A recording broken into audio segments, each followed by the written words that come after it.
Donc on commence une deuxième partie de la physique, ce qu'on appelle la physique nucléaire.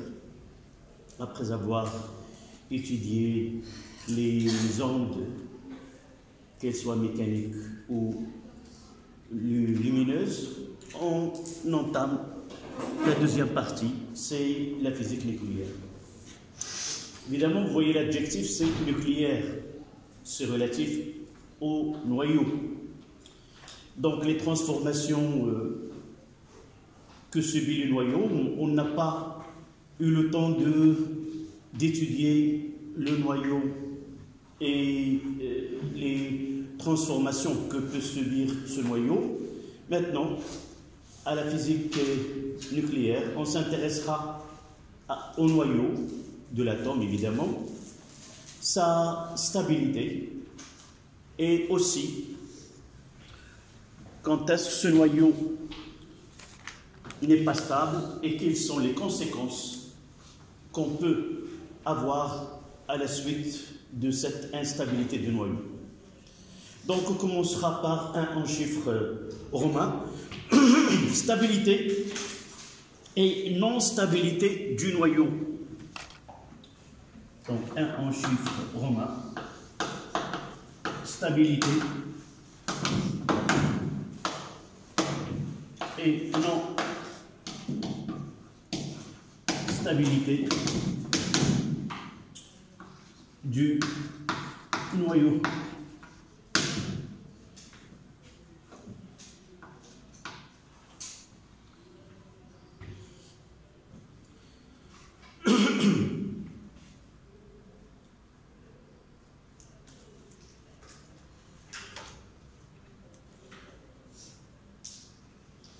Donc, ce phénomène-là qu'on va étudier, et ça concerne la plupart des notions que nous avons étudiées en physique, généralement la découverte de ces phénomènes-là, toujours, ou la plupart des cas, sont dus au hasard.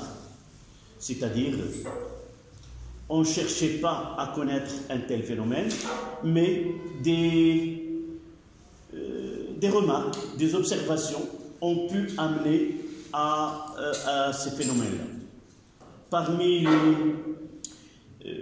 la physique nucléaire ou les transformations nucléaires ou la radioactivité ou la décroissance radioactive, au début c'était uniquement dû au hasard. Celui qui a découvert le premier ce phénomène-là, c'était vers en 1896, en travaillant sur un phénomène qui s'appelle la fluorescence de la matière. La fluorescence de la matière, c'est-à-dire la matière, elle émet de la lumière.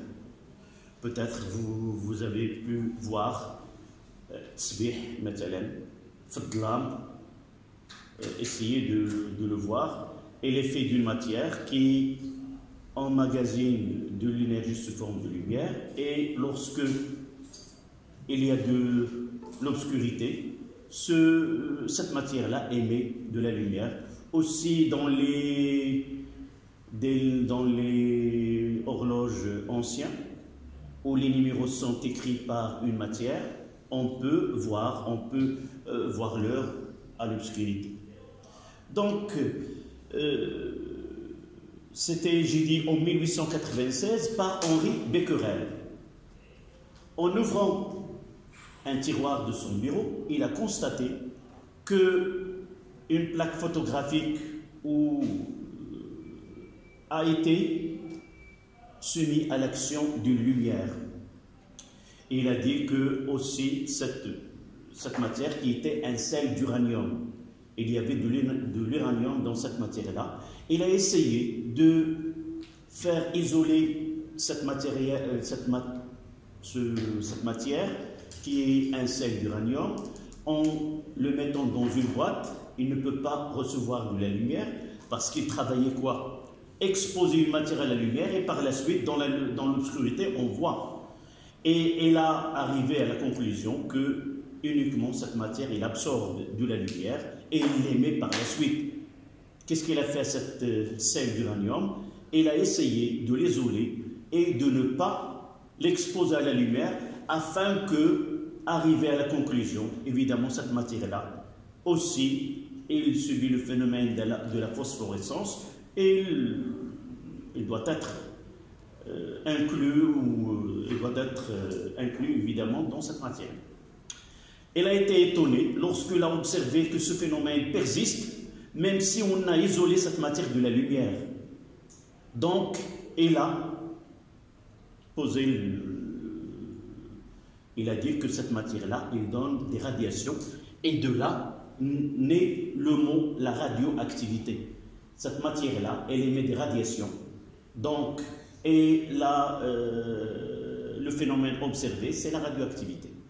Évidemment, entre 1896 et 1934, il y avait un progrès énorme, des découvertes énormes. On a passé des phénomènes qui sont naturels, on l'observe dans la matière, dans la nature, à un phénomène pour la première fois en 1934, on arrive à atteindre une matière faite au laboratoire et qui a cette propriété qui est de la radioactivité.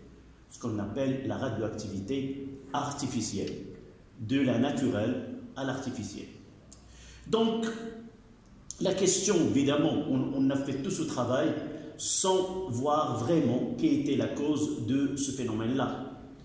Mais pour nous, on va faire un saut et aller directement, la seule conclusion, évidemment, c'est que ce phénomène-là est lié au noyau de la matière. C'est la première des choses.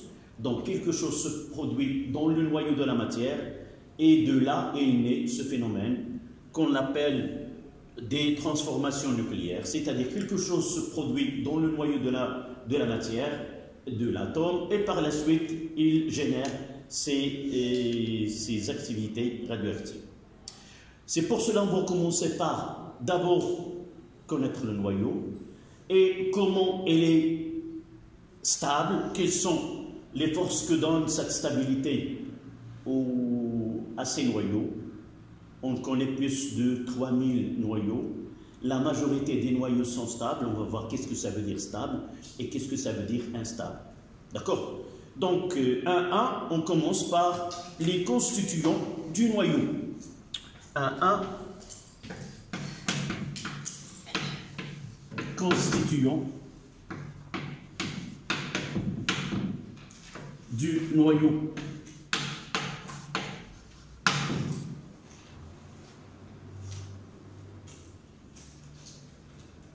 Donc, on va essayer d'utiliser une terminologie et vous devez connaître la signification de ce terme scientifique. D'accord? Il faut connaître qu'est-ce que ça veut dire un noyau. Et les constituants, ils seront nommés par un nom que vous devez le connaître. Et par la suite, chaque noyau il diffère d'un autre noyau. Et on parlera de ce qu'on appelle un nucléide et un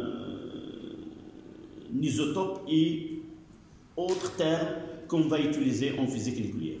Donc parfois, on vous pose la question, définir un nucléide. C'est quoi un isotope? Donc la première des choses, une fois que vous écrivez ou vous savez un terme relatif, vous essayez de comprendre la signification de ce terme-là. Donc vous connaissez depuis le tronc commun qu'un noyau il est constitué des protons et de neutrons. Donc pour nous, on va donner le nom les nucléons. Donc lorsqu'on vous demande qu'est-ce que c'est les nucléons, ce sont les constituants du noyau et sont les protons et le neutron. D'accord? Donc vous écrivez un noyau est composé des nucléons.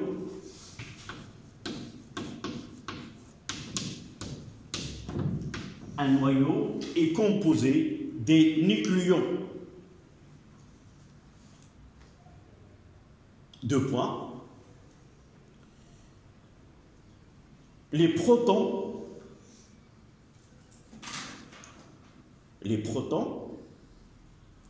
chargés positivement les protons chargés négativement, positivement, et les neutrons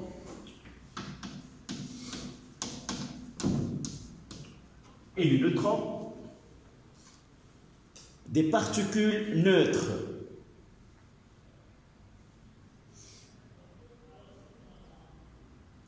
Des particules neutres. Point à la ligne.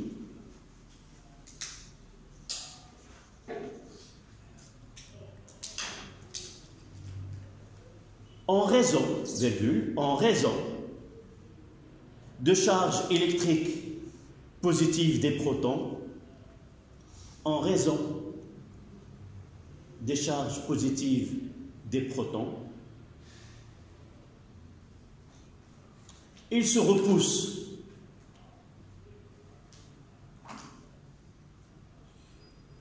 Ils se repoussent.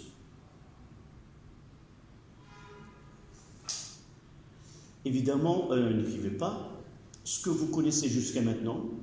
Lorsque nous avons étudié en tronc commun les actions mécaniques qui s'exercent entre les corps d'une façon générale, nous avons étudié les interactions dues à la masse et nous avons noté les interactions gravitationnelles. Nous avons étudié des interactions entre des charges et nous les avons nommées des interactions électrostatiques. Et aussi, entre des charges en mouvement, nous avons parlé des interactions électromagnétiques. Mais ce que nous n'avons pas pu étudier depuis que vous étudiez les actions qui s'exercent entre des corps, c'est ce qu'on appelle les forces nucléaires. À l'intérieur du noyau, autre que ces interactions que vous connaissez, entre deux masses, il y a une répulsion. Entre deux charges de même signe, s'il te plaît, tu continues, et par la suite, tu veux d'accord? Entre des charges de même signe, il y a répulsion. Entre charges de signes opposés, il y a attraction. Mais ce que nous ne connaissons pas, c'est que les forces nucléaires. À l'intérieur du noyau, il y a d'autres interactions que nous n'avons pas étudiées. On l'appelle les interactions d'abord électromagnétiques. Ce sont des interactions électromagnétiques qui s'exercent entre des charges, entre des espèces chargées en mouvement. Des interactions qu'on appelle des forces nucléaires fortes et des forces nucléaires faibles. Généralement, les trois forces qui gouvernent ce qui se produit à l'intérieur du noyau, ce sont ces trois forces. On va s'intéresser uniquement à deux. Les interactions fortes et les interactions faibles. En laissant les interactions électromagnétiques, ce sont des interactions qui se produisent entre les protons qui se trouvent à l'intérieur du noyau et les électrons qui se trouvent autour du noyau, qui ne laissent pas se produire une attraction entre les deux, qui empêche les électrons à s'approcher du noyau.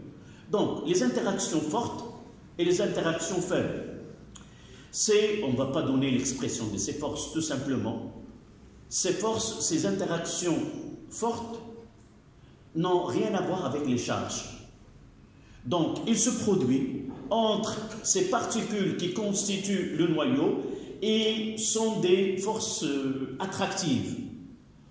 Si nous comparons, voilà ce qui est nécessaire là, si nous comparons ces forces d'interaction ou ces forces nucléaires fortes devant les forces d'interaction électrostatique entre les protons, ces forces-là d'interaction fortes sont plus grandes devant ces interactions électrostatiques.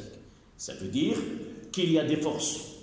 Vous n'êtes pas censé de connaître comment il est, tout simplement. Il y a des forces qu'on appelle des forces fortes, des interactions fortes, qui donnent une force de cohésion, d'avoir un noyau qui est stable aux dépens de cette force. C'est-à-dire, cette force que nous venons d'écrire maintenant, qui est répulsive, elle est négligeable dans un domaine donné.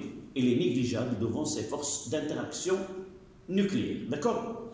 Mais la magie de cette force, c'est qu'elle est forte dans un domaine qui est très restreint. Si ces constituants, ces nucléons se trouvent dans un espace qui est assez grand, alors cette force-là, elle est incapable de faire quoi? De rassembler ou de maintenir cette cohésion, cette soudure, si vous voulez, de ce constituant, c'est-à-dire avoir un noyau stable, et là, il va se produire quoi?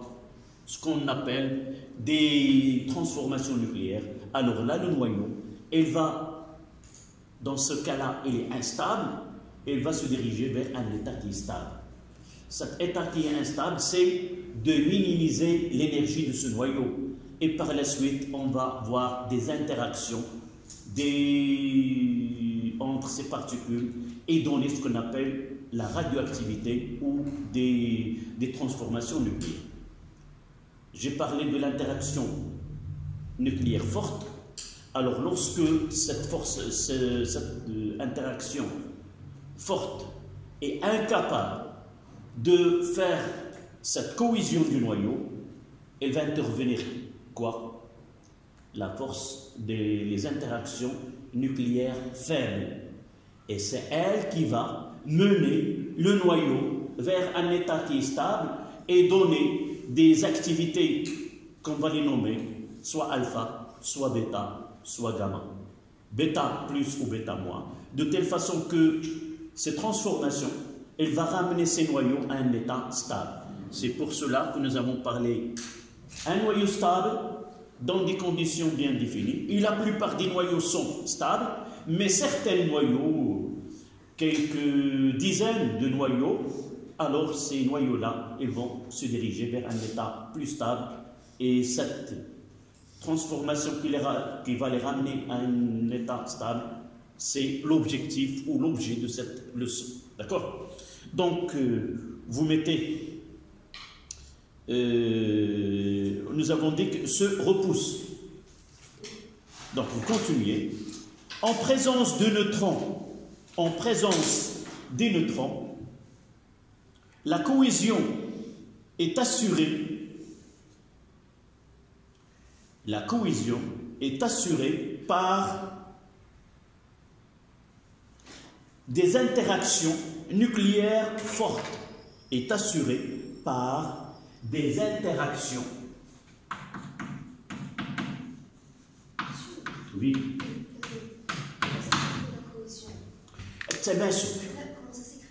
La cohésion. La cohésion.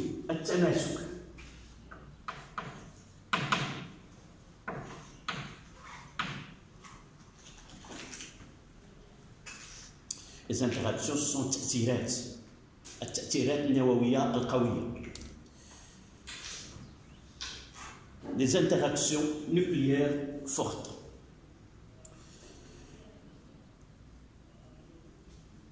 Donc, pour étudier ces transformations nucléaires, nous devons d'abord donner un symbole à ce noyau. Une petite remarque, c'est que on ne va pas isoler le noyau de l'atome, mais le symbole que vous connaissez depuis le tronc commun ou avant, ça sera le même symbole. C'est le symbole de l'atome, de l'élément chimique. Même si le symbole est celui que nous l'avons déjà étudié pour l'atome, on va s'intéresser uniquement au noyau. Donc ce symbole pour le carbone, par exemple 12, on va mettre C12,6, mais là c'est le même symbole que nous avons utilisé pour l'atome. Mais on va s'intéresser uniquement à ce que se produit à l'intérieur du noyau de cet atome. D'accord? Donc un symbole, on va dans cette leçon le donner au noyau, même si nous avons l'occasion de le donner à un atome ou à un élément chimique. D'accord? Donc à la ligne, vous écrivez. On symbolise un noyau. On symbolise un noyau par X, A, Z.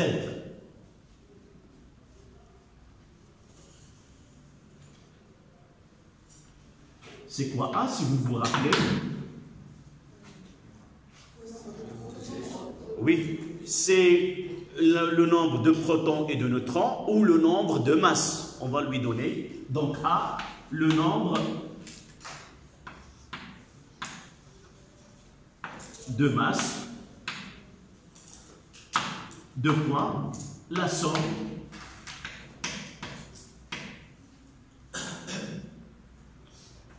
des protons, entre parenthèses P, et des neutrons N.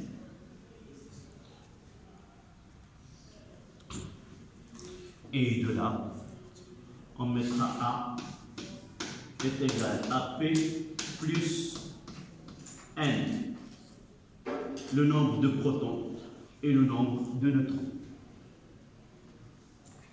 Et Z,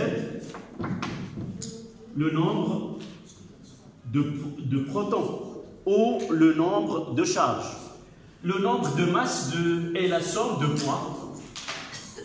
La somme des protons. Qu'est-ce qu'il dit?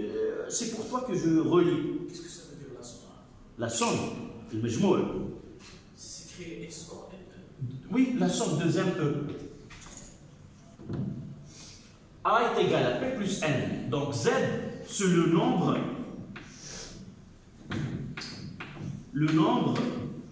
de charges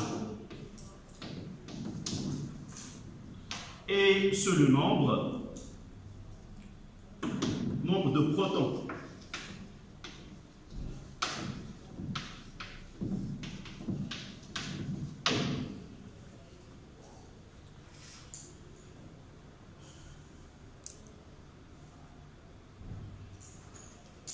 D'accord? Z nombre de protons.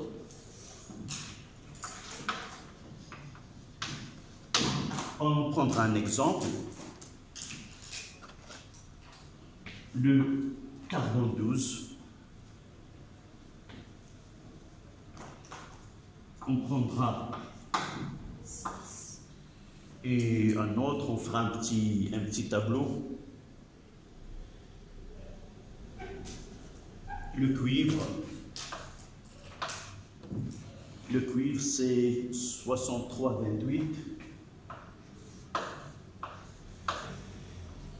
On va essayer de mettre là.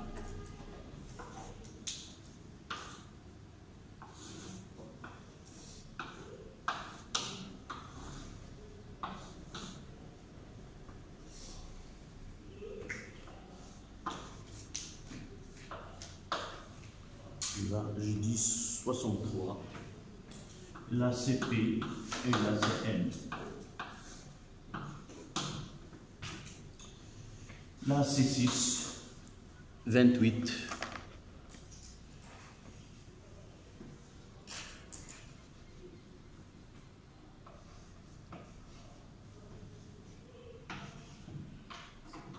Et là, 12, c'est 12. Moins 6, c'est 6.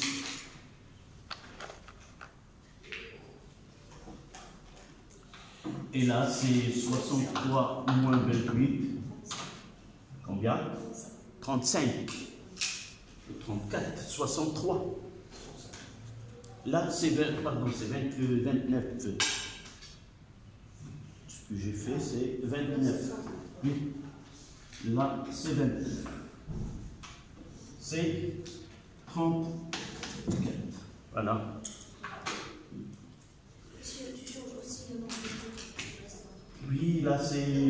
Ah oui, ici c'est 29. Voilà. Donc 29 protons et 34 neutrons.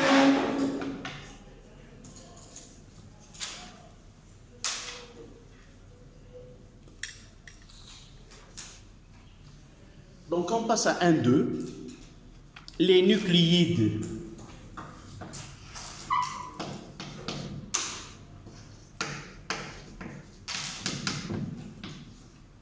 en arabe al-nuwaydat.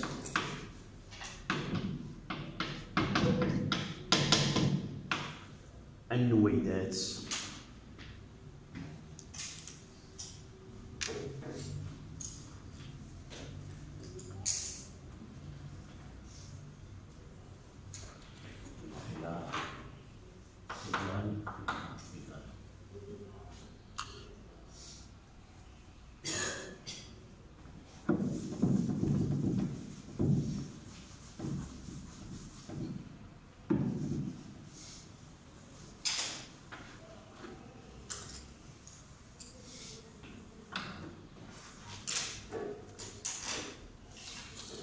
Évidemment, si là, cette notion de nucléide, nous ne pouvons l'étudier qu'en physique nucléaire.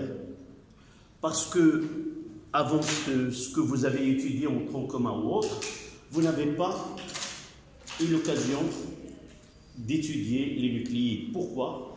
Parce que ce que nous avons étudié, c'est un élément chimique. Et lorsqu'on parle d'un élément chimique, on le caractérise par Z. D'accord? Donc, lorsque je parlerai là, C12, là, je parle de l'élément chimique. En réalité, l'élément chimique, généralement, il n'est pas défini à partir d'un seul noyau, mais il y a plusieurs noyaux qui ont le même Z, mais le nombre de neutrons diffère. Et par la suite, on a défini une autre appellation, si vous voulez, ce qu'on appelle un nucléide. Un nucléide, c'est un noyau qui est caractérisé par un nombre donné de protons et un nombre donné de neutrons. Mais dans la nature, on a un noyau qui contient des noyaux qui contiennent le même nombre de protons, mais le nombre de neutrons diffère. Et par la suite, on est devant le même élément chimique, mais on doit différencier ces noyaux les uns des autres par ce qu'on appelle un nucléide. Donc, la définition, c'est quoi? C'est il a un nombre donné de protons et un nombre donné de neutrons. D'accord? Donc, vous notez. On appelle nucléide.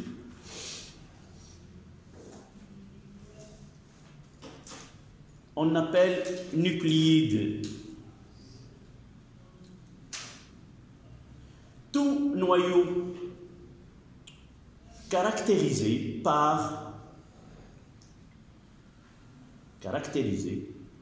on appelle nucléide tout noyau caractérisé par un nombre donné de protons, un nombre donné de protons et un nombre donné de neutrons. On appelle nucléide tout noyau caractérisé par un nombre donné de protons et un nombre donné de neutrons. L'exemple qu'on va donner, ces deux que nous avons déjà utilisés dans l'exemple précédent sont aussi des nucléides. Donc le carbone 12, 6 mm, le carbone 13, 6. L'hydrogène 1A, l'hydrogène 3A, et ainsi de suite.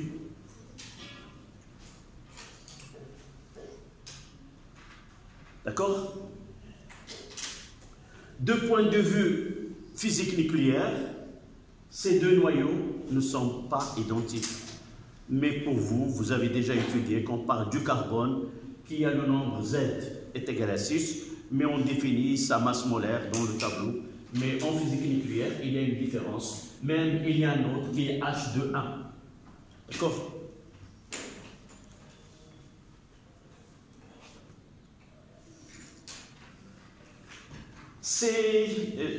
Cette définition-là, elle va nous ramener à définir la différence entre ces deux. Vous voyez que là, c'est H1A, H3A et même H2A.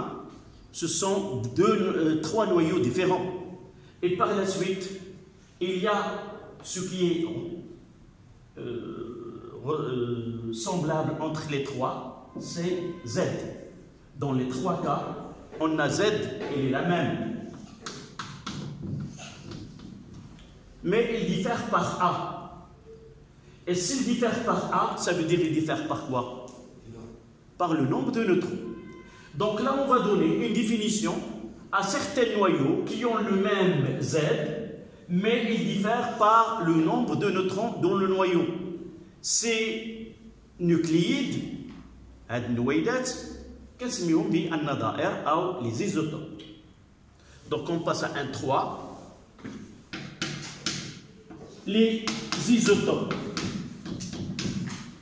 Tout ça, ce sont des questions qu'on trouve dans les exercices de physique nucléaire. Donc, on vous demande de définir c'est quoi les isotopes, comment les connaître, et ainsi de suite. Donc, les isotopes. On nomme, on nomme isotope. Deuxième E, on nomme des isotopes, des nucléides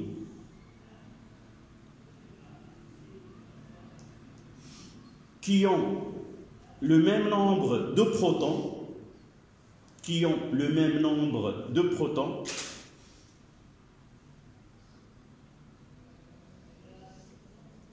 et qui diffèrent par le nombre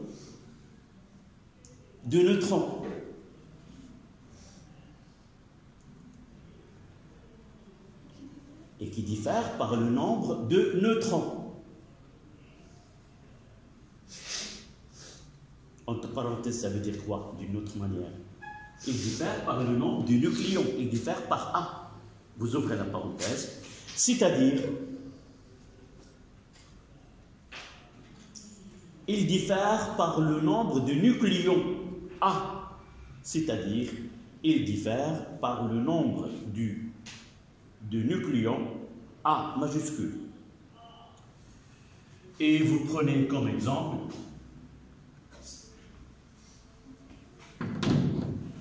c'est là isotope du carbone et là un autre.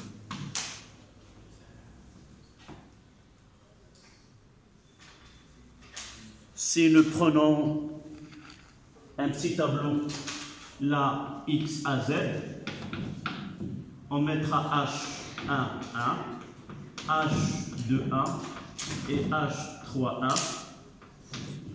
Là, le nombre de protons, là, le nombre de neutrons.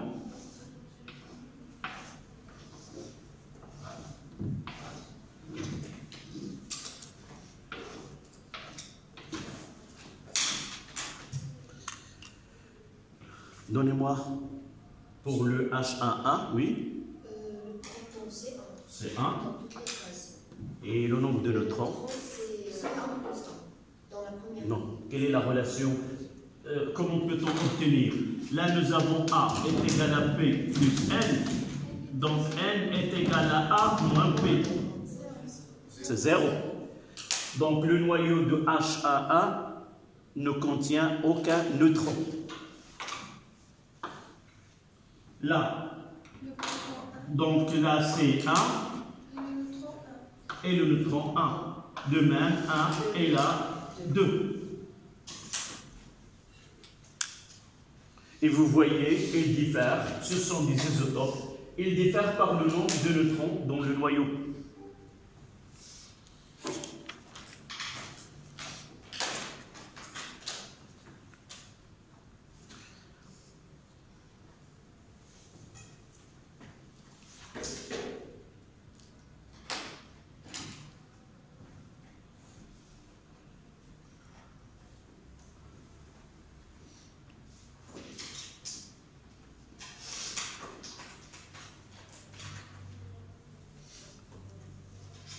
Donc, maintenant, nous avons fait une présentation Ces noyaux qu'on va étudier leur stabilité.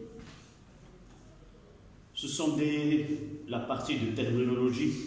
On doit connaître c'est quoi un noyau, ce symbole, le nombre de protons, le nombre de neutrons, c'est quoi un nucléide, c'est quoi un isotope. Et maintenant, on va essayer d'entrer vers la stabilité et la non-stabilité de noyaux.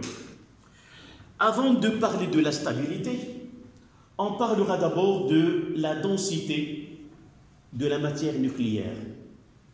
Comment est sa densité du noyau?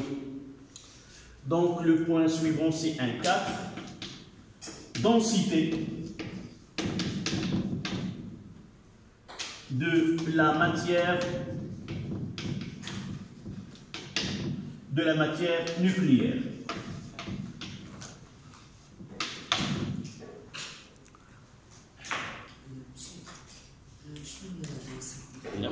هي بالعربية واخ بالعربية غير تسمع بالعربية غتعرفها. الكثافة، كثافة المادة النووية.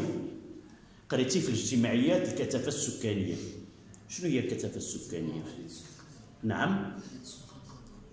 لا ماشي غير عدد السكان، على حسب المساحة اللي كيعيش فيها.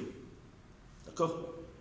مثلا من الكثافات السكانية العالية تقريبا في العالم هناك الكثافة السكانية لا في قطاع غزة، مساحة صغيرة جدا وبها عدد سكان كبير. عندما نقوم بالقسمة ديال عدد السكان على المساحة اللي كيعيشوا فيها كيعطيونا الكثافة السكانية. بطبيعة الحال عندما نتكلم هنا غادي ناخذ هذا المثال باش ندوز للكثافة ديالنا. لاحظ ان الا كانت واحد المساحة صغيرة وفيها واحد الكثافة سكانية عالية جدا، شنو يمكن يوقع ما بين الناس؟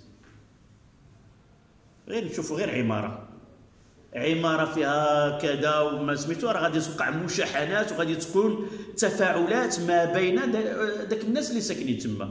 اما ملي كتكون كثافة منخفضة كتجبر واحد ساكن في واحد المنطقة ما عندوش كاع الجيران ودائما هاني مع راساته ياك. وهذا الشيء اللي غادي نشوفوا في النواة. غادي نشوفوا النواة كيف هي هذه الكثافة. هاد النيوترونات اللي عايشين في هذه النواة كيفاش هما؟ واش نقولوا النواة عندها كثافة كبيرة وبالتالي هاد الساكنين في هاد النواة واش غادي يعيشوا في امان مع بعضياتهم، ولا غادي يكونوا في حرج وغادي يعطينا شي حاجة واحدة أخرى؟ أو غادي يكون عندنا واحد الشرط اللي غادي يهيئنا باش نقول بأن هاد النواة راه ما غادي تبقى شي هكا. D'accord? Donc, la densité de la matière, c'est définir, dans notre cas, la densité, c'est définir un nombre donné dans un, ça dépend, une surface ou dans un volume. Là, on va essayer de déterminer la densité de la matière nucléaire dans ce noyau de volume donné selon un modèle. Combien, quelle est, dans un volume donné, quelle est la masse qu'on peut avoir dans un mètre cube. Et de là, on peut comparer la densité de certaines, matières. On va conclure par la suite. D'accord? Donc, avant de définir la densité de la matière nucléaire, c'est-à-dire connaître la masse de noyau et connaître le volume du noyau et faire le rapport de cette masse par rapport au volume dans lequel se trouve. Et à partir de là, on va essayer de donner cette densité. Est-ce qu'elle favorise la stabilité ou la non-stabilité du noyau? D'accord? Donc, la première des choses, c'est qu'on va prendre un modèle. حنا باش نوصلوا لهذه الكثافه غادي ناخذ واحد النموذج، واحد التصور. غادي نقولوا حنا هذه النواه هذه غادي نتصوروها بحال واحد الكره فيها بروتونات وفيها نوترونات. شحال عندي البروتونات، شحال عندي النوترونات، شنو هي الكتله ديال البروتون، شنو هي الكتله ديال النيوترون موجودين في هذا الحجم. نحسب الكتله ونقسم. الحقيقه ماشي هي هذه، ولكن هذا غير واحد المقاربه باش يمكننا نعرفوا شنو كاين. D'accord? Donc, lorsqu'on utilise un modèle, ce n'est pas la réalité. On s'approche à la réalité par un modèle Et ce modèle-là, il est capable de donner une explication à certains phénomènes qu'on peut observer. Vous voyez que le modèle de l'atome, il y a plusieurs modèles. Plusieurs savants, ils ont donné des théories qui donnent une vision à ce que l'atome et comment il est, et même comment il réalise des liaisons avec d'autres atomes. Tout ce que vous avez étudié, ce sont des modèles, des théories. La réalité, c'est autre chose. Mais ces modèles ne contredisent pas la réalité. C'est ça le plus important. D'accord? On fait des approximations, mais ne contredit pas la réalité de ces atomes. Donc, la première des choses. Donc, le modèle, c'est quoi? On va faire un petit noyau.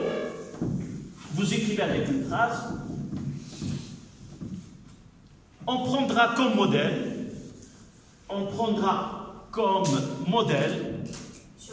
Oui, vous écrivez ceci. On prendra comme modèle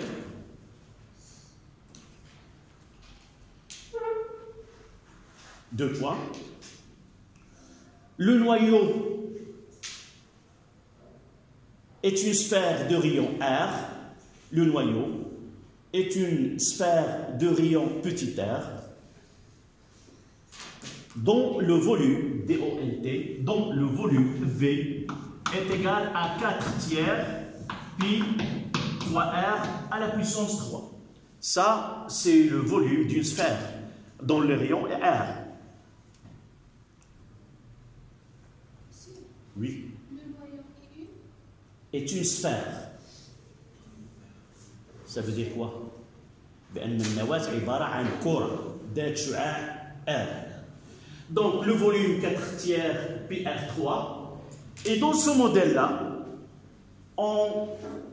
c'est une relation empirique, c'est-à-dire que R, on admet que ce rayon-là, R, est égal à R0 fois A à la puissance 1 sur 3.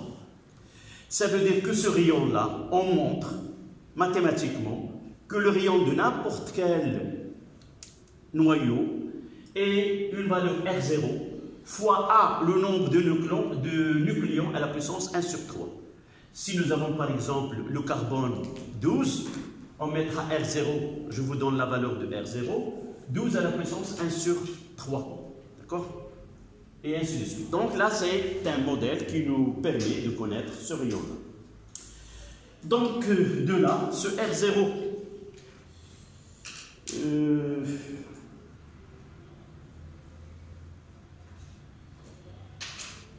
on va essayer. Donc on veut définir la densité là ou la masse volumique. C'est quoi? C'est M sur V. Tout à l'heure, je vous donnerai la valeur de R0. R0, c'est là 1,2 10 à la puissance moins 15. 1,2 fois 10 à la puissance moins 15 mètres. C'est presque le rayon de l'atome d'hydrogène, qui n'a qu'un seul proton. Il n'a pas de neutrons. Voilà, là c'est la masse du noyau.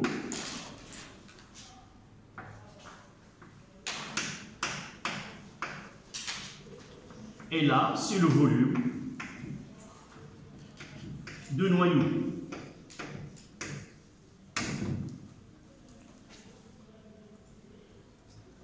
D'accord?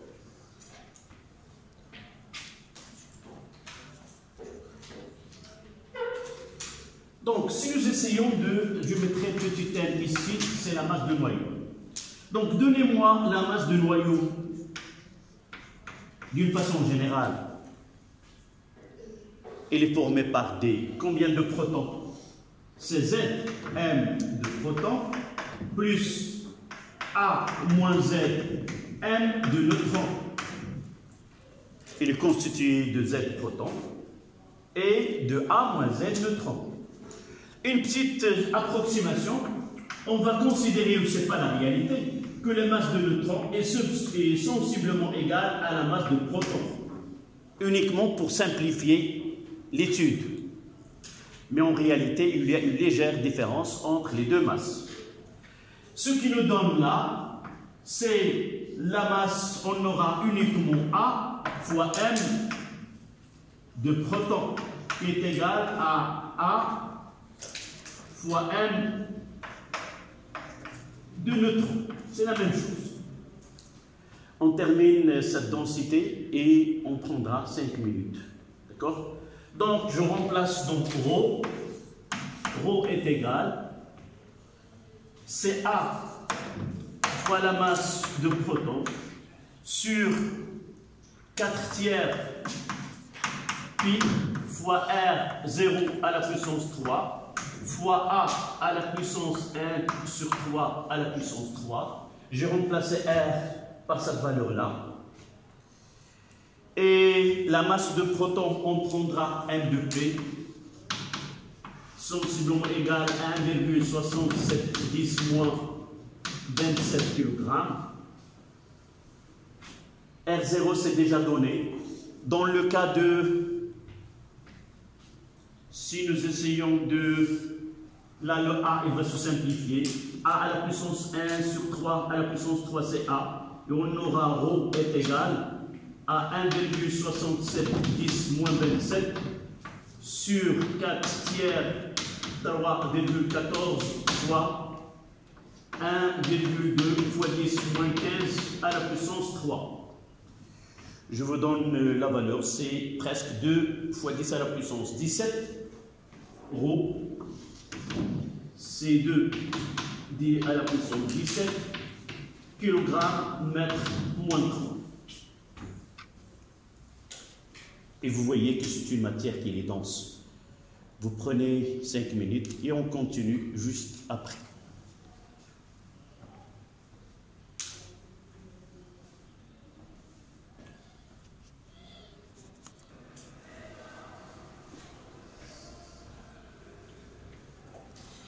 Donc, revenons à ce calcul de ρ. On va essayer de voir sa valeur et la comparer à d'autres systèmes. D'abord, comment lire? C'est une grandeur qui est très grande. On peut la lire tout simplement. Je vais essayer d'avoir uniquement 10 à la puissance 12 ici. Et j'aurai 200 000, 10 à la puissance 12 kg par mètre cube. 200 000 milliards de kilogrammes dans un mètre cube.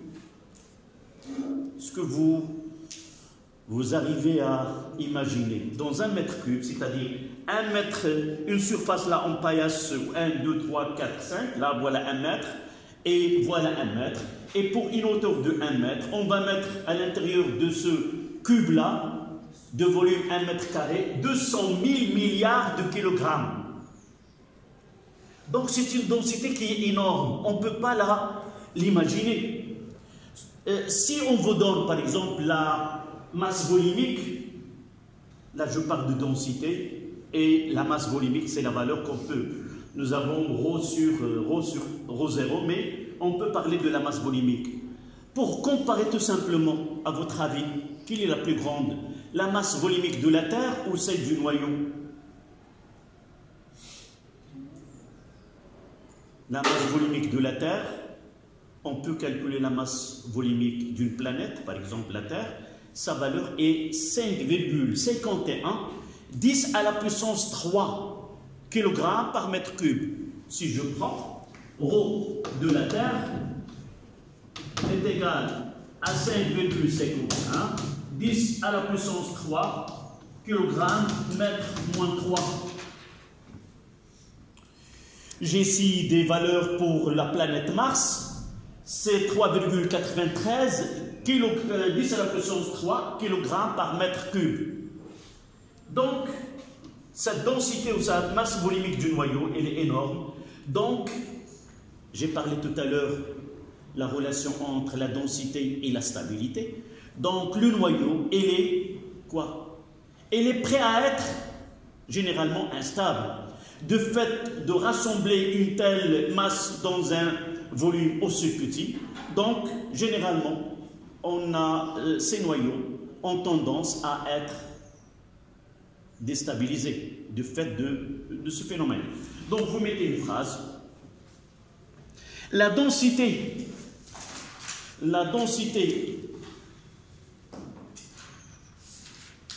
nucléaire est extrêmement dense.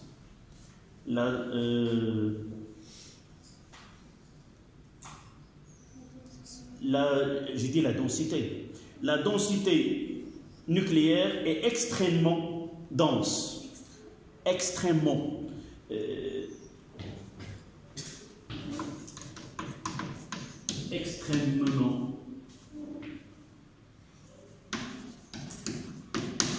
Extrêmement dense ou grande.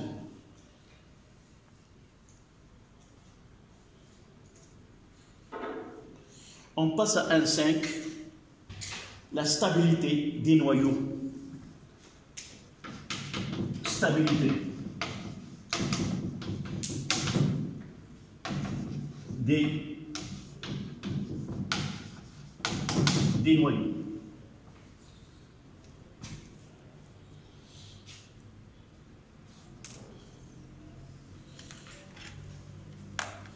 Et nous avons déjà parlé que la cohésion des noyaux est assurée par ces interactions fortes.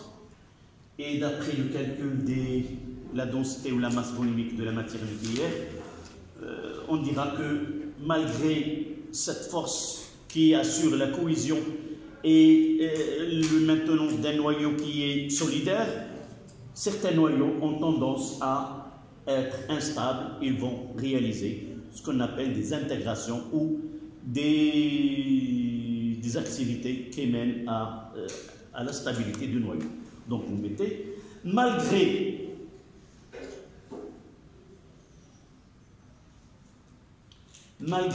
les interactions fortes,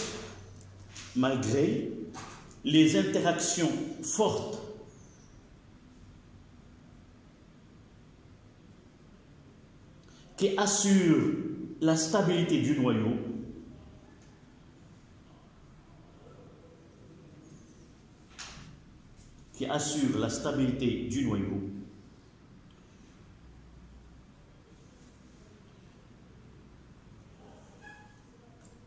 sur les 1600 noyaux, à peu près, sur les 1600 noyaux connus,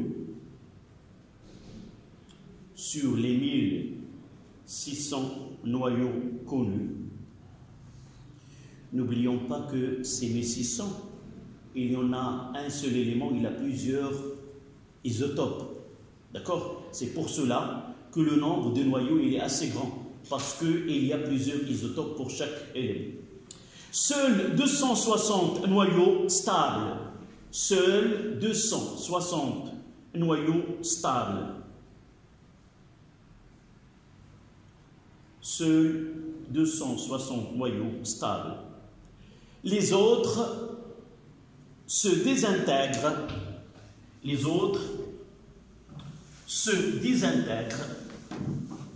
العربية تتفتت. Désintégration, c'est التفتت.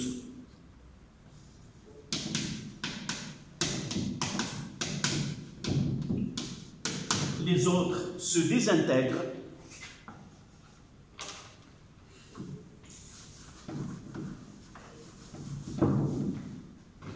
Les autres se désintègrent spontanément. Ces deux se désintègrent spontanément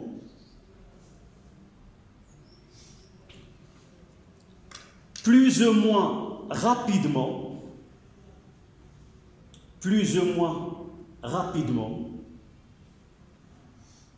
selon leur composition. Se désintègrent spontanément plus ou moins rapidement selon leur composition.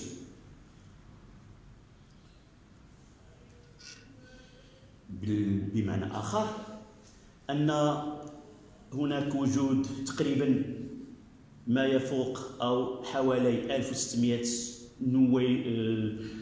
نويدة كنعرفوها. في هذه الآلة 1600 فقط 260 نويدة اللي هي مستقرة، رغم أن تلك القوى ديال التأثيرات النووية القوية التي تعمل على تماسك النواة والتحامها، ف 260 تقريبا نويدة ستخضع لظاهرة فيزيائية كنسميوها بالتفتت التلقائي. بمعنى سنرجع لذلك في فقرة لاحقة بأن هذه النواة في لحظة ما غير متوقعة، وغادي نشوفوا ذلك فيما بعد، سوف تتفتت وتنشطر وتعطينا نواتين أو تعطينا نواة ودقيقة أخرى. إذا هذه الظاهرة هي ظاهرة غير مرتقبة في الزمان، وكذلك هذه المدة من قبل التفتت إلى التفتت كتطلب واحد المدة، وغادي نتعرفوا عليها هذا المقدار الفيزيائي، كيتغير من نواة إلى أخرى حسب البنية النووية التركيبة ديال هذه النواة. متفقين؟ هذا ما نعني بذلك أن استقرار النواة كاين نواة مستقرة، لكن أغلبها نواة غير مستقرة وتعمل على أن تتفتت بطريقة تلقائية، يعني ما كاينش تدخل خارجي. النواة من نفسها وبنفسها تعمل على التفكك إلى بغينا نقولوا ذاتي. طبيعة الحال كنا تكلمنا من قبل بأن شكون هو العامل اللي غادي يقوم. فداخل النواة هناك قوتان: قوة نووية قوية والتي تعمل على التماسك، وهذه القوة النووية هي اللي كدير داك اللحمة ديال النواة. إذا توفقت فالنواة هي اللي مستقرة، إذا لم تتوفق شكون اللي غادي تدخل؟ القوة النووية الضعيفة هي اللي غادي دير خريطة الطريق كيفاش هاد النواة هذه غادي نوصلوها إلى طريقة ديال التفتت بطريقة تلقائية، وشنو غادي تعطينا ها النواة الأولى وهذا إلى غير ذلك. متفقين؟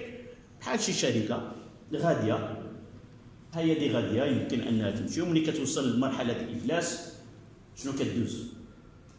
كدوز للقضاء وكيدير كيفاش يمكننا أن هذه الشركة هذه نحلوها ونخضعوها إلى هذا النظام هذا. متفقين؟ دونك اون باس ا دو اون شيفر رومان.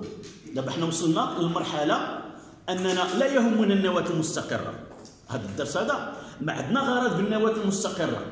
لماذا؟ لأن الدرس ديالنا يهتم بظواهر فيزيائية هي ظواهر تفكك النواة، والتفكك النواة خصها تكون غير مستقرة، أما المستقرة سنتركها جانبا ولا علاقة لها بهذا الدرس هذا. إذا on passe à deux enchiffrements. La radioactivité.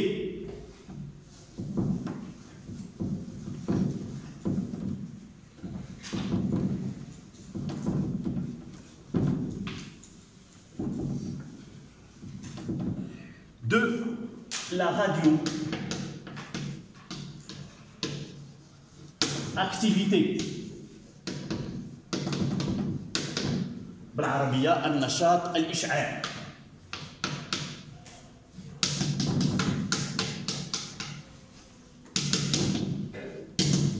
النشاط الإشعاعي.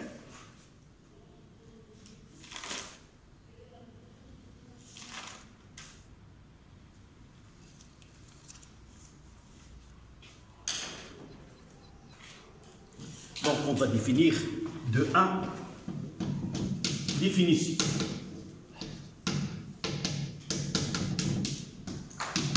C'est quoi la radioactivité?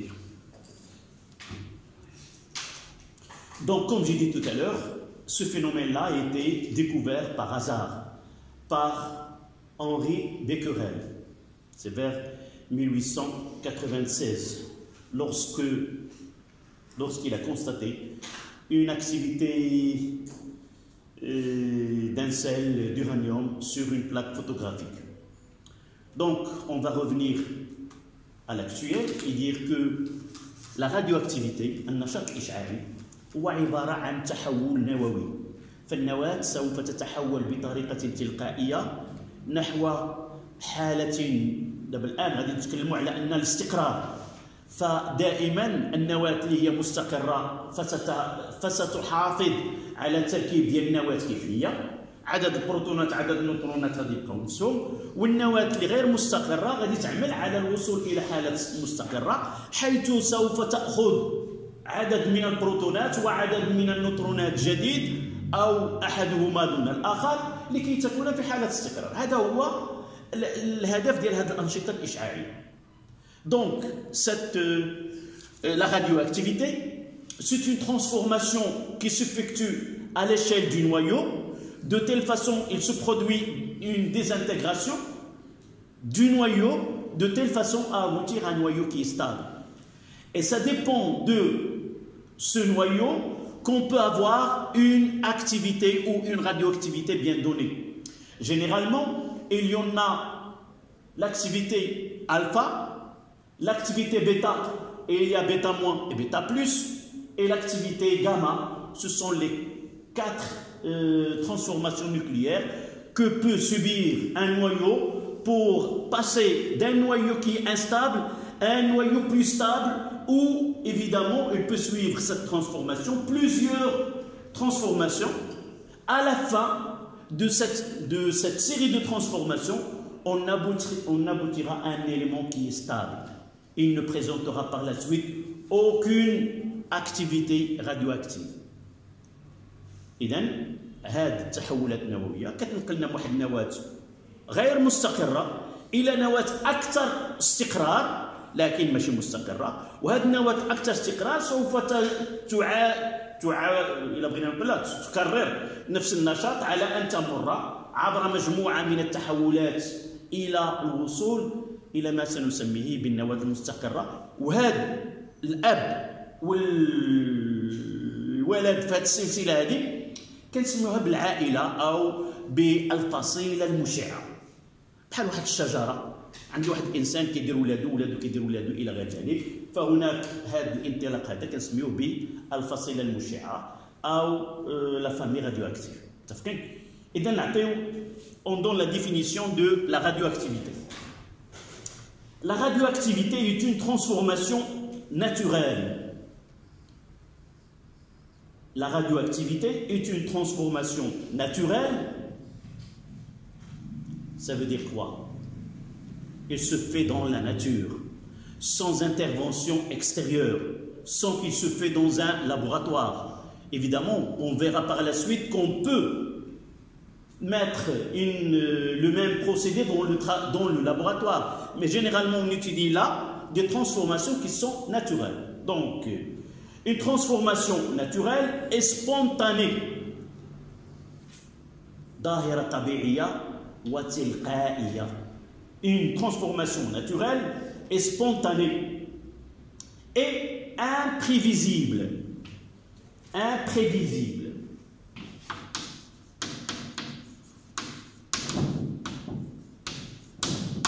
Imprévisible. Ça veut dire quoi? لا يمكن أن نتوقع في أي لحظة. عندي نواة هنايا، عندي واحد العينة، لا نواة، نتكلموا على نواة وليس عينة لأن غادي ننتقلوا فيما بعد إلى دراسة إحصائية. واحد النواة هذه غير مستقرة، لا يمكن أن أحدد مسبقا في أي لحظة وبعد أي مدة سوف تتفكك. C'est ça ce que ça veut dire imprévisible. On ne peut pas prévoir quand est-ce que ce noyau il va présenter cette radioactivité. Donc imprévisible dans le temps. Et imprévisible dans le temps.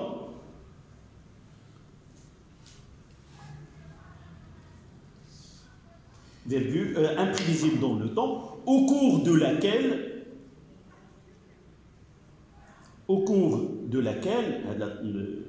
la transformation, au cours de laquelle un noyau instable se transforme en noyau stable.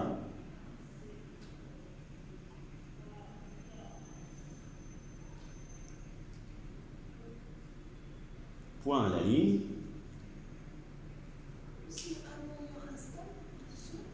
Un un noyau instable à un noyau stable. On a au cours de laquelle un noyau instable se transforme en un noyau stable.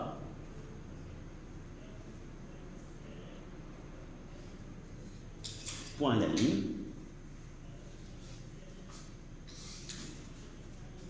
Cette radioactivité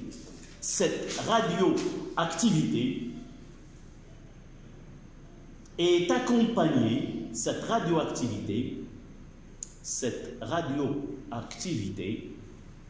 est accompagnée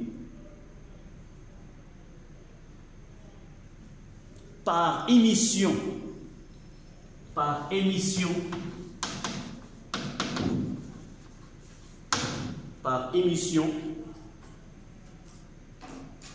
de particules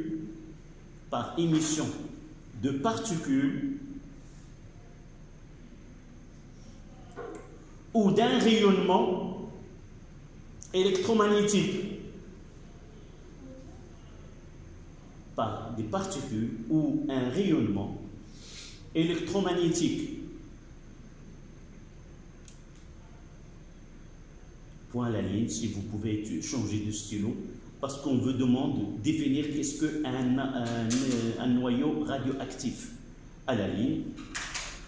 Le noyau qui présente cette activité, tu peux l'écrire en stylo bleu, tu lui mets ce fluorescent. Le noyau qui présente cette activité est nommé noyau radioactif.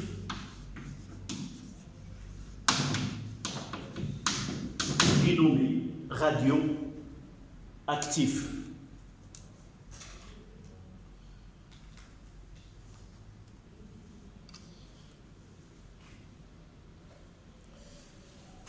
Voilà, là on est à une étape au cours de laquelle nous sommes devant des noyaux stables et des noyaux instables. Nous avons dit que les noyaux instables présentent une radioactivité, c'est-à-dire que le noyau instable, il va émettre هذه النواة غير المستقرة نسميها بنواة مشعة. وهذا النشاط الإشعاعي شنو هو أن هذه النواة سوف تنبعث منها دقائق أو إشعاع أو هما معا، أو أن هذا العمل يتم عبر مراحل. في مرحلة هناك انبعاث لدقائق، وفي مرحلة هناك انبعاث لإشعاع. الفرق بيناتهم هو عندما نتكلم عن موجة كهرومغناطيسية، درسنا في الموجات الضوئية، فهذه الموجات هذه بالنسبة لنا ما عندهاش كتلة، ذات تردد في المقرر ديالنا، ذات تردد نو وطول موجة إلى غير ذلك. بينما عندما نتكلم عن دقائق في المقرر ديالنا كنعنيو إما دقائق ألفا كما سنرى، أو دقائق ألفا اللي هي نواة الهيليوم، أو دقائق مثل الإلكترونات أو بوزيترونات اللي عندهم واحد الكتلة. متفقين؟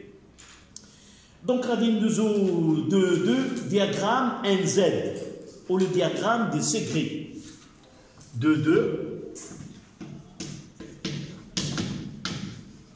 Diagramme de Segre, ou le diagramme NZ.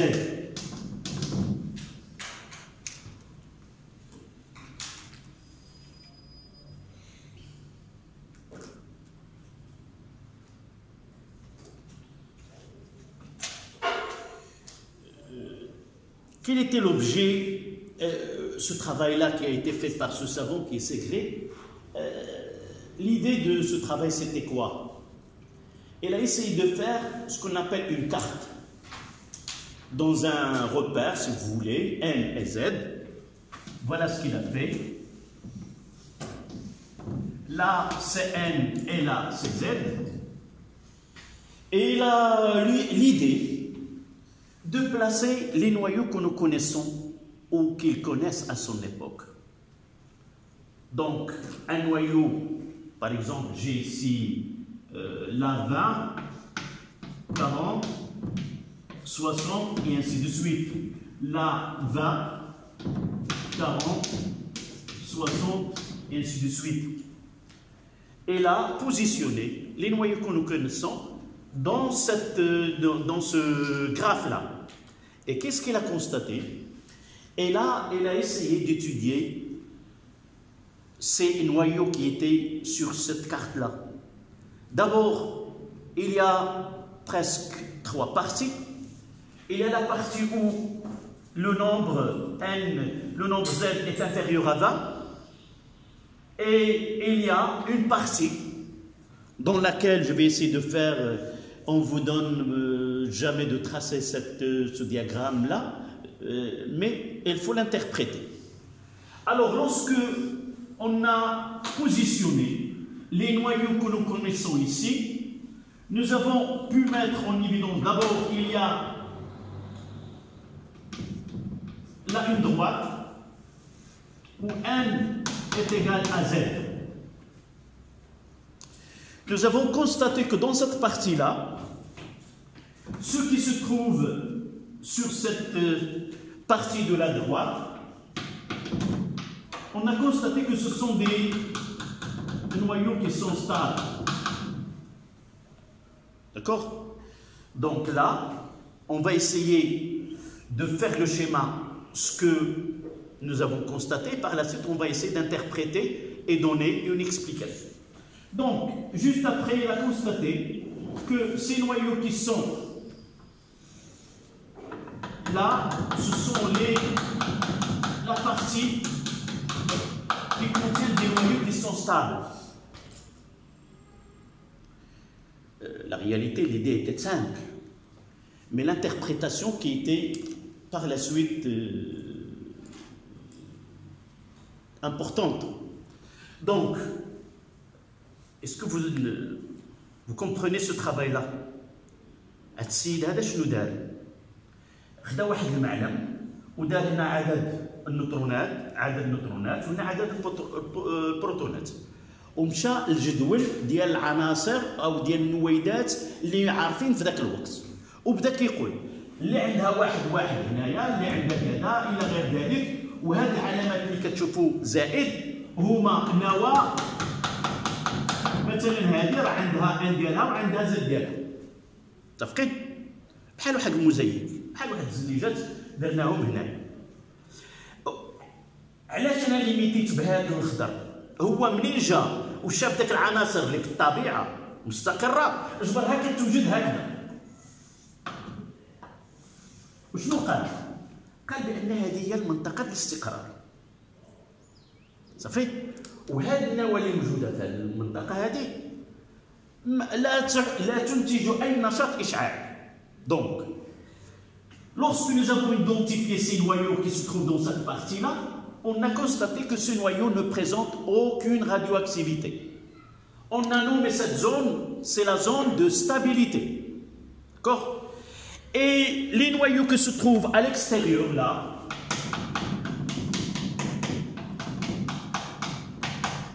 et il y a des noyaux qui se trouvent de ce côté-là.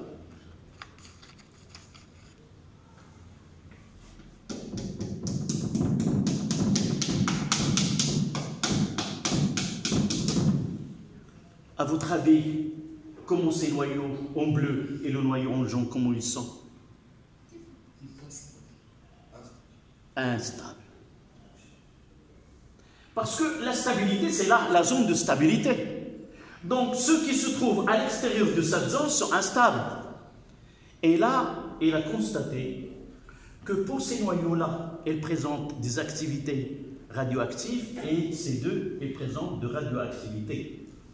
Si vous voyez là, on peut connaître que le nombre de noyaux plus que le nombre de noyaux plus grand, de neutrons plus grand, ou le nombre de protons est plus grand, il y a une instabilité. Et par la suite, le noyau il va corriger ceci par une activité à laquelle il va essayer de substituer un proton en excès par un neutron ou l'inverse. D'accord? Vous faites ce schéma-là. Donc là, une activité gagne, on appellera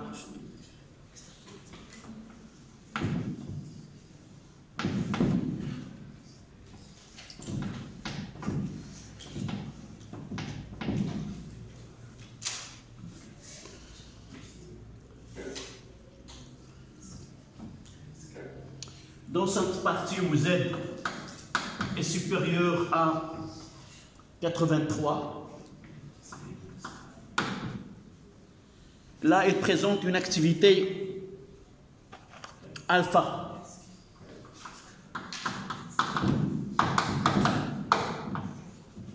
C'est le noyau d'hélium 4,2 de plus. Cette partie-là, il présente une activité bêta-, excès de neutrons. Là, excès de neutrons. Je mettrai là la zone 1, là la zone 2, et là la zone S. Je les mettrai avec la couleur verte. Là, la zone S. Dites-moi, cette zone S, c'est quoi? La zone de stabilité. Les noyaux ne présentent aucune activité nucléaire. Zone de stabilité. Puis vous voyez à votre ami, moi je suis tout le monde et je vois qu'il suit attentivement. Et il m'a dit la dernière fois, comment dois-je, j'ai dit, il faut, la première des choses, comment dois-je m'améliorer? C'est la première des choses, c'est suivre le cours partie par partie et essayer de comprendre le cours sur place pendant le cours et réviser par la suite. Donc c'est bien, continue comme ça. Donc S, c'est la zone de stabilité, pas d'activité radioactive.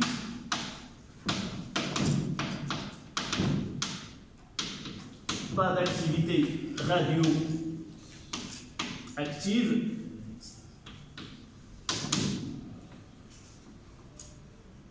La zone 1, c'est une zone où il y a excès, les noyaux ont excès de neutrons.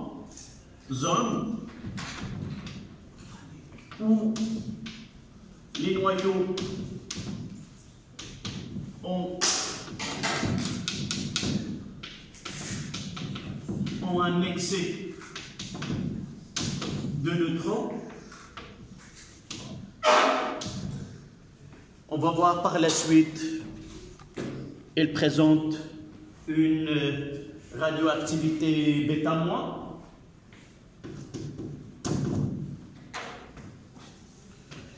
La zone 3, la zone 2,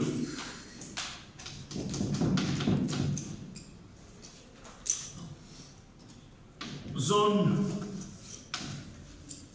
où les noyaux ont un excès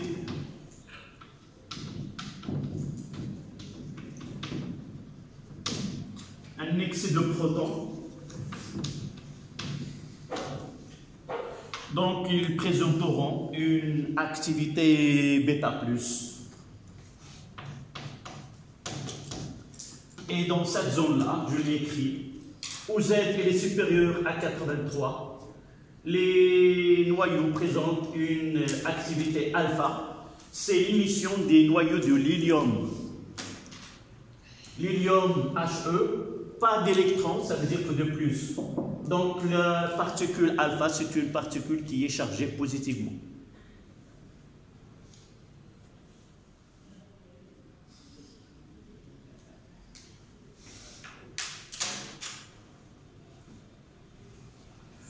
Voilà d'une façon générale comment peut-on lire ce diagramme de Segre ou le diagramme NZ.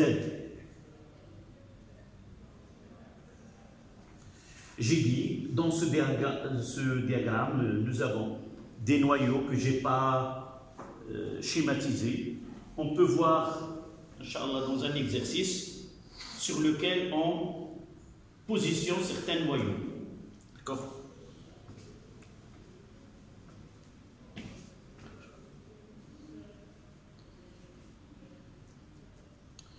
Ce qui va nous ramener maintenant à 2,3, la radioactivité bêta-.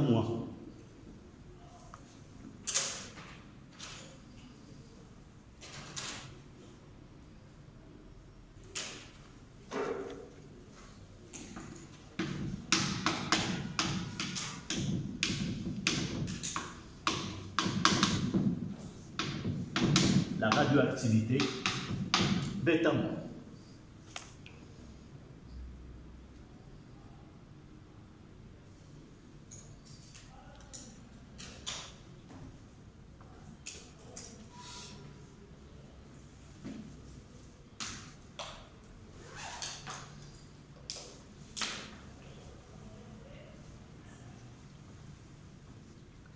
Ça y est.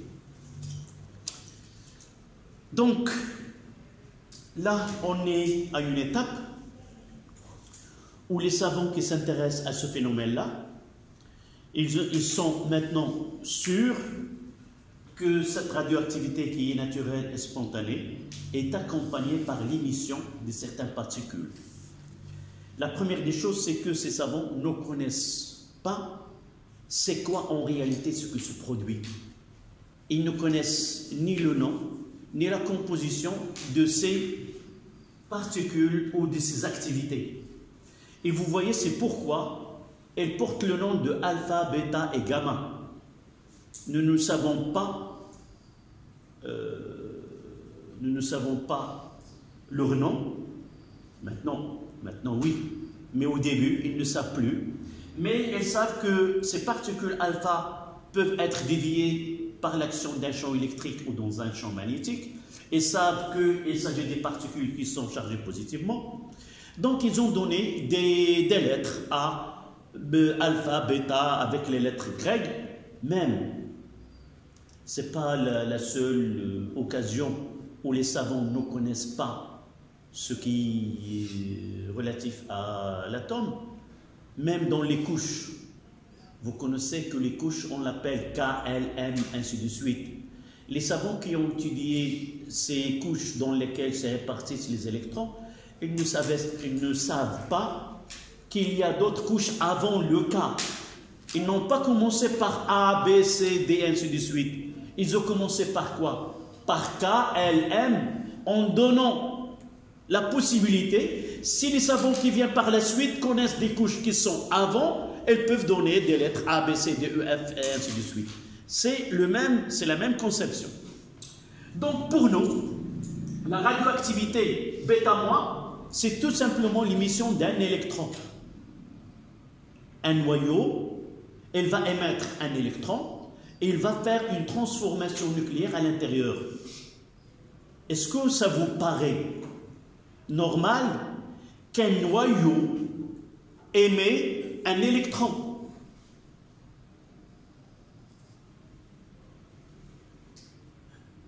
واش كيبان لكم ان النواة يمكن له يخرج منه الكترون؟ يلا قرينا المكونات ديال النواة. شنو قرينا في المكونات ديال النواة؟ فيه البروتونات وفيه النيوترونات.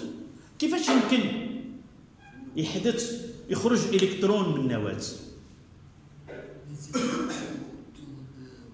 نو شوف دابا بحال الا غادي نقولوا الذره فين حنا كنخدموا في واحد الحيز بحال هكذا، ولي زيليكترون راهم بعاد علينا بواحد نقولوا حنا هنا هكا، والالكترون ديالك راه من واحد المسافه كبيره جدا، بمعنى ان سو كي سو برودوي à l'intérieur du noyau c'est rare qui interviennent les électrons parce qu'ils sont par rapport au noyau, par rapport à ses dimensions. Donc je vous ai parlé de cette force nucléaire faible. C'est elle qui va essayer de donner cette transformation. Comment peut-on? Bêta-, c'est quoi? D'abord, c'est quand on a une usine à l'intérieur du noyau. Le bêta-, c'est une zone où les noyaux ont un excès de neutrons. Ça veut dire, dans cette zone, le noyau n'a pas besoin de neutrons. Il a un excès. عنده وفرة في النيوترونات. إذا شنو غادي يعمل هو؟ وشنو إلا كان عنده وفرة النيوترونات؟ راه عنده خصائص فاش في البروتونات. دائما خصو يوازن ما بين النيوترونات في البروتونات على اساس ان ذاك القوه النوويه القويه تبقى تخليهم متماسكين.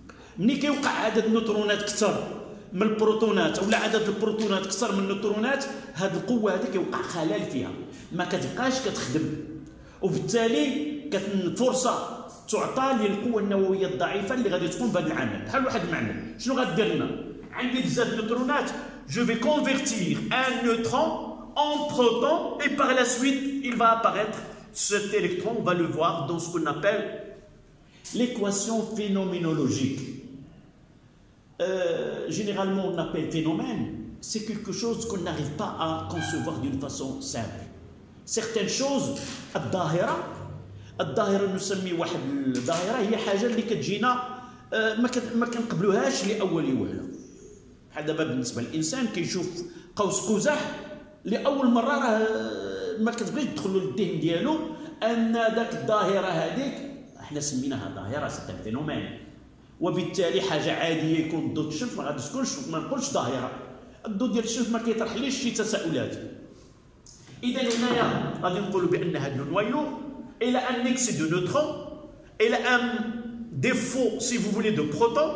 Donc le noyau, et par l'intermédiaire de cette force faible, il va essayer de convertir un neutron en proton, et on va voir qu'est-ce qui va apparaître comme éjection vers l'extérieur de ce électron-là. D'accord?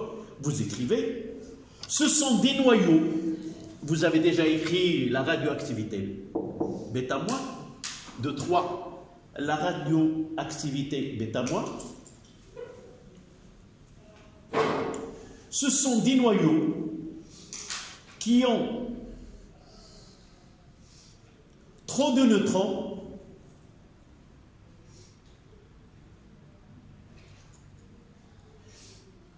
ce sont des noyaux qui ont trop de neutrons qui vont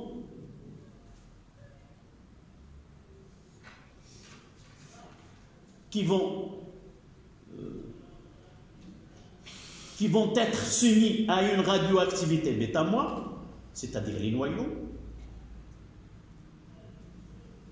qui sont soumis à la radioactivité bêta-moi, virgule, et ils se désintègrent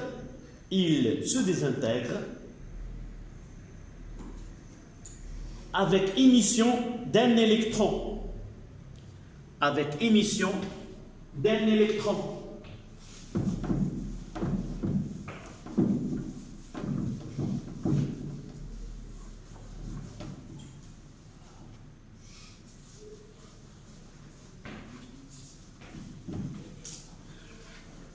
Nous avons dit que ces radioactivités se sont spontanées et imprévisibles dans le temps, c'est-à-dire aléatoires. Mais aléatoire ou spontané, ça ne n'inclut pas qu'il y a des lois. Donc ces transformations nucléaires sont si vous voulez, gérées par des lois. Donc lorsqu'un noyau se désintègre, on appelle le noyau père, on obtient un noyau fils avec une particule. Au cours de cette transformation nucléaire, il y a ce qu'on appelle la conservation, les lois de conservation. La première des choses, conservation de neutrons, conservation de protons, conservation de masse et conservation de l'énergie. D'accord?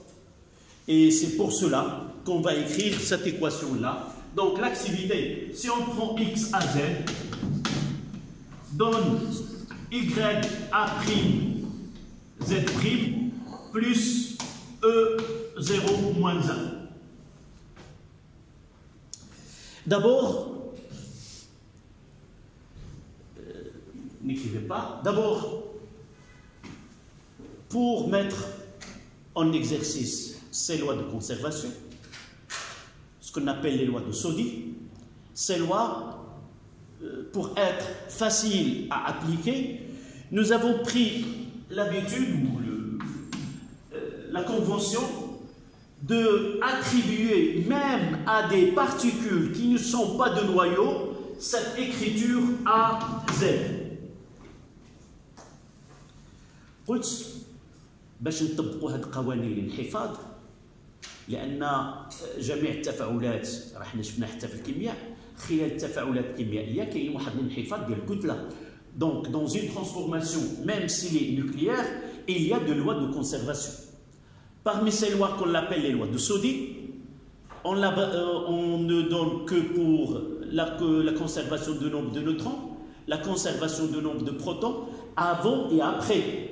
Si nous avons un nombre donné de protons avant la désintégration, on aura le même nombre après la désintégration, et même pour Z. Donc, cet électron que nous l'écrivons comme ça, ce n'est pas un noyau. Mais l'écriture là, c'est pour un noyau. Pourquoi nous avons pris le risque d'écrire un électron comme ça? C'est uniquement pour réaliser la conservation de nombre de protons et du nombre de neutrons. Ainsi, voilà pourquoi on va écrire un électron, E-1. Donc, on accepte de l'écrire de cette manière. Le nom, ça sera E. Et là, c'est A, et là, c'est Z. Là, c'est quoi pour l'électron? Le nombre de protons et de neutrons. L'électron, il est ni neutron, ni proton. Donc, qu'est-ce qu'on va donner ici? 0. Là, c'est la charge. La charge de l'électron, c'est moins. Donc, une seule charge négative, ça sera moins 1. D'accord? Je prendrai le neutron. Est-ce qu'il a le nombre de neutrons et de protons? Combien? C'est un neutron, 1. Il n'y a pas de proton. Donc, je mettrai quoi ici? 1. Quelle est la charge de neutron? Elle est neutre. Ça veut dire quoi? 0. Et parmi les autres particules qu'on va utiliser, là c'est un électron, on va utiliser le positron. C'est quoi le positron?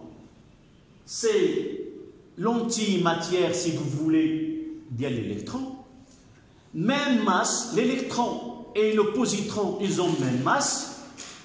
La valeur absolue de la charge, elle est la même, c'est 1,6 10 moins 19 coulombs, sauf que l'électron, sa charge est négative, et le positron, il a une charge qui est positive. Donc là, et qu'est-ce qu'on va écrire? Donnez-moi l'écriture de positron ici.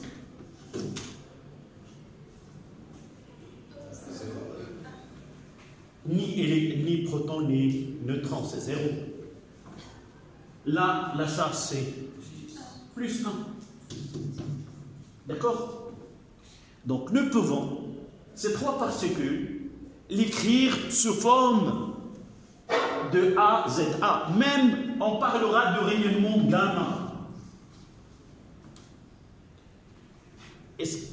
C'est un rayonnement. Il n'y a ni proton, ni neutron, c'est 0. On peut mettre 0 là. Et est-ce qu'elle a une charge? Non, c'est 0. D'accord? Mais c'est rare qu'on utilise cette écriture-là. On écrit la gamma comme ça, sans qu'on lui donne un symbole de cette manière. D'accord? Donc, vous mettez ici 0, moins 1. Et là, c'est bêta moins.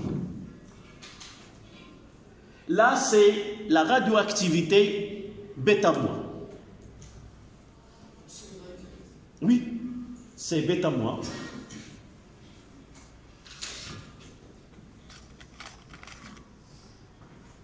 Donc, conservation, c'est les lois de Soddy.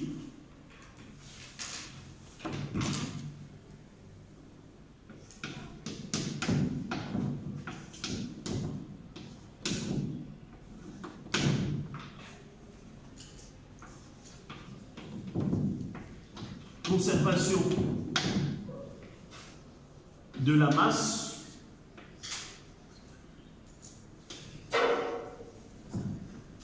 et on va écrire que A est égal à A' plus 0 A'. Donc là, vous complétez A est égal à A' et conservation de la charge. On mettra Z est égal à Z' moins 1, ce qui donne que Z' est égal à Z plus 1. On s'arrêtera ici. Conservation de la masse et conservation de la charge. Voilà, ça y est. Merci de votre attention. On complétera la séance suivante. Inch'Allah. Ça sera le jeudi. Demain, Inch'Allah. Aujourd'hui, c'est le mercredi.